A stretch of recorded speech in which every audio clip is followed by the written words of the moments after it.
CDA-deputaire Sietske Poepjes is een troszetter.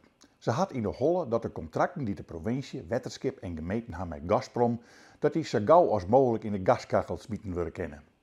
Nu had Gazprom de Nederlandse zaken onderbracht in hier vestige subbedrijven.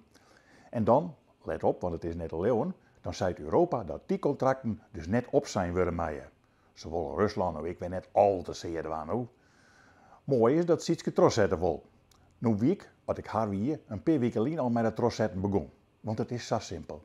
Ik heb best een contract hebben met een timmerman of zo, maar als die mijn bordman voor de hassen slaat, dan krijgt hij geen geld. Zet het dan gewoon ho en liet hij net van het paard lullen toch een peer in de broek schieten de ambtenars.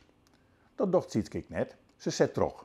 Eind 2023, als Rusland en Oekraïne op het Europees kampioenschap al wedstrijden voetballen, dan is Gazprom boffert. Burgemeester van de Zwan van het Heerenveen is een leve man. Huldal in de traditie van het Joerdijkse sociaal-democratische volkje. Oza begriepend voor elk. Wilst wij zeggen als we hier gas neder gaan, dol dat dan maar op in Greens en dan zien we de nijwel wat we met dat zakkenvolkje doggen, zei van der Zwan dat net. Hij is vastzitter van gemeenten met lietse onrendabele gasvelden. Hij had dat al heel informele en dus net bestaande orgaan zelfs opzetten. Hij biedt nou aan, let op, dat die lietse gasvelden wel leegmaken worden kennen. Een hulpsoort ervan zit in Friesland. Die lietse velden hadden nog zo'n 40 miljard kuubgas. En dan laten we die 400 miljard kuubgas in Greens maar zitten. Geprutst in een marge om Rusland net al te zeer te doen. De veiligheidsregio is alle gemeenten bij elkaar.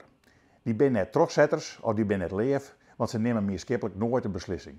De Rijksoerhiet zei nou dat die regio's al jaar 2000 vlechte Oekraïners opvangen moeten. Er staan er in Rotterdam 100 keer zo volle geschikte gebouwen als hier, maar goed. Nee, net goed. Sietske en Seert die doggen alles heel. En dus hoeven we hier net meer als 1000 mensen onderdak te bieden.